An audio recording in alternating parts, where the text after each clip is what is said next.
I found my wife's photo album and now I'm tempted to cheat on her. My wife Isabel and I met because of a murder in our freshman year at college. Her dorm had been blocked by the cops because a girl we both knew had been found stabbed 42 times in her bed. The killer has taken her eyes, mouth, nose with him. The strangest thing was that not one person in that crowded dorm heard her scream. I was there for her when the police announced they were trying to search for the killer but had no leads. He struck again a few towns over, exact same MO. And then again, a town over from there. The press began to call him the college butcher. Isabel spent more time at my room after that. It was perfect, too perfect, and I should have been smarter, wiser, but I was young, stupid, and deeply in love. We got married a few years after college, after I had got a job as a software developer, and she had got a job working as a teacher at the local high school. We bought a house in a quiet, safe neighborhood in a quiet, safe town, and for a while, everything seemed so good. For 10 whole years, everything has been good. Until 3 weeks ago when I decided to clear out the attic, because I could swear I heard something skittering up there when I was getting ready to leave in the morning. Thinking it was mice or rats, I told Isabel in the kitchen that night while she was adding the finishing touches to the bolognese and I was pouring us a couple of glasses of wine. I think there's something in our attic, I said casually as I passed her the glass of wine. I'm going to go give it a clear out and see if it's a rat or something. When she said nothing, I looked at her face. It was completely pale and she was staring at me with something I could not place in her eyes. It wasn't fear, it was something else. Don't go up there. I'll deal with it. I frowned. I really think it's something small and I've been wanting to clean up that place for a while. Let me deal with it. She stared at me then, and a sort of involuntary shudder went up my spine. Jack, do not go up there. Promise me. I nodded slowly, confused. We respected and loved each other and I wouldn't want to hurt her in any way, and given how stressed she was, I knew I had to listen to her. But she may as well have dangled a chocolate chip cookie in front of my face and told me not to ever touch it, so I waited until she left for work one morning and went up there. The attic was dark, but we had a light in the middle of the room. Regardless, I had my phone's torch I could rely on. Since ours was an older house, we had actual stairs leading up to the attic as opposed to a ladder, and when I walked to the end of the hallway and opened the door that led to the attic, I swore I heard a creak at the top of the stairs, the kind of creak only a foot can make when it lands on a faulty floorboard. The hair at the back of my neck stood up as though a cold draft had blown into the hall. I squinted into the darkness at the top of the stairs and softly asked, hello? As the moments passed, rationality caught up with me. How stupid was I to think there was something up there? Annoyed at myself, I climbed, grasped my phone and flicked the torch, and with more confidence than I truly possessed, I walked up the stairs, listening to each stair creak as I did. The attic was creepier than I remembered it. It was actually a space I had planned to convert into a game room of sorts, but Isabel had talked me out of it, and honestly over the years I had forgotten how big it was. It was your average attic in many ways. Dusty wooden floors, a small window at the end of the room overlooking the neighborhood, but it was spacious. Sure, it held all our old junk, but even so, the boxes and the couple of pieces of old furniture took up such little space at the fair end of the room. I remember thinking how nice skylights would be in the sloping ceiling. Why had Isabel, who was so organized and wanted all the rooms in the house to be used, so keen to leave this as it was? A slight unease had started to make its way around the corners of my mind. As if on autopilot, I walked to the end of the attic where the 5 boxes which contained Isabel's things were lying. Part of me was screaming that this was a massive invasion of her privacy, but I didn't care by that point. I wanted to see what was in there that was making my wife act so strange about this particular room. I sat cross-legged on the dusty floor and pulled the first box to me, opening it up. The first box was just some old clothes that she had kept for sentimental value. When I reached the third box, something in me hesitated. I think a part of me knew that my life was going to change after I opened this box.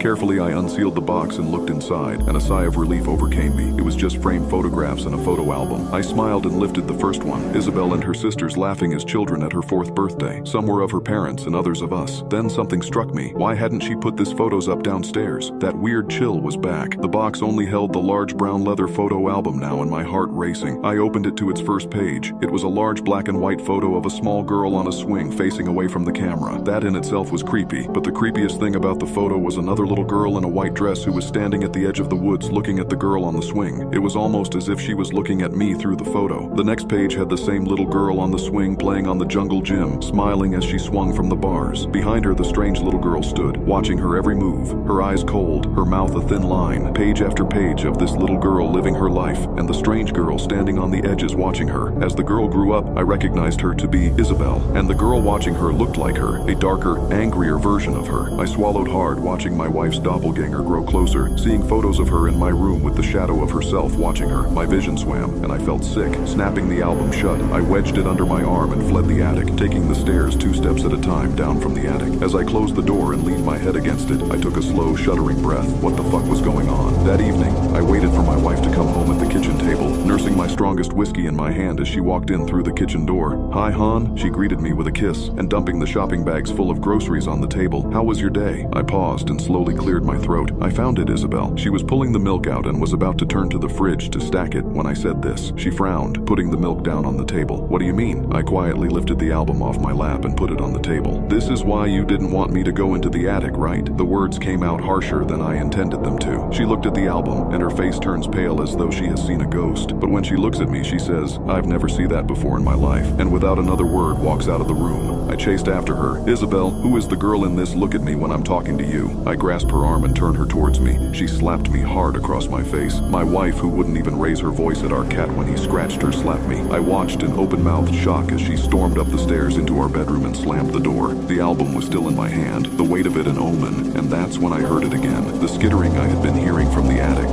except now it sounded like it was coming from our bedroom. What the fuck? I muttered. That's when the scraping started. It sounded like someone was very slowly clawing at the floorboards above me. My heart began to race as I slowly looked at the darkness at the top of the stairs. Why hasn't she switched the lights on when she went up there? Isabel, I call it, my voice hoarse with fear. At first there was nothing, but then I heard it. Isabel, a high-pitched voice mocked from the darkness. My blood ran cold. I was terrified, but the thought that my wife could be in danger was more overpowering. I ran up the stairs to our bedroom door. I found it wide open with no trace of my wife inside. Is Isabel? I asked hesitantly as I looked around the empty bedroom. That's when I felt it. A cold hand grabbing my ankle from under the bed. I screamed and pulled myself out of its grasp, stumbling backwards until I fell against Isabel. She grabbed my hand and dragged me down the stairs. I told you not to go into the attic. She sobbed as she dragged me to the front door. Now you've let her out. You've let her into our lives. As we got outside, she rushed to the car. Hurry up before she finds us. I jumped into the passenger seat without saying a word. Isabel, what the hell is going on? She started the car and we zipped out of the driveway. I could see her knuckles were white from gripping the steering wheel so hard. She finally spoke, her eyes focused on the road. She's always been there, always angry. You see, I'm the one who got to live. What? I was more confused than ever. I'm a twin, Jack, she said to me quietly. I'm the twin that survived while she died in the womb. I looked at her confused. So she's what? She's an evil spirit who wants a chance to live. And ever since I was born, she has been eating away at my life. That album was a way to trap her. Those photos were like talismans. I used to keep her in there. Every single physical piece of evidence she exists. When we were in college and that awful thing happened, I went to a professional. She helped me trap her. And then I opened up the album and let her out, I said softly. She nodded, a resigned sigh escaping her lips. She wants to be me, you understand? She won't stop until she has absorbed all of me. I was quiet. That's when I saw the movement in the mirror. Turning around, I saw the thing that wanted to be my wife sitting there, grinning at me. I yelled. Isabel slammed on the brakes. We didn't even see that truck coming. We didn't have a chance. When I woke up at hospital later, a policeman was standing next to me looking grim. I blearily tried to get up, but my whole body felt like a bruise, and I fell back onto the bed, breathing hard. Isabel, I whispered. Every part of my body hurt. Where was my wife? Mr. Taylor, the policeman said. I am sorry to inform you that your wife was killed in the accident. The news hit me like a punch in the face. No, I strangled back a sob. No,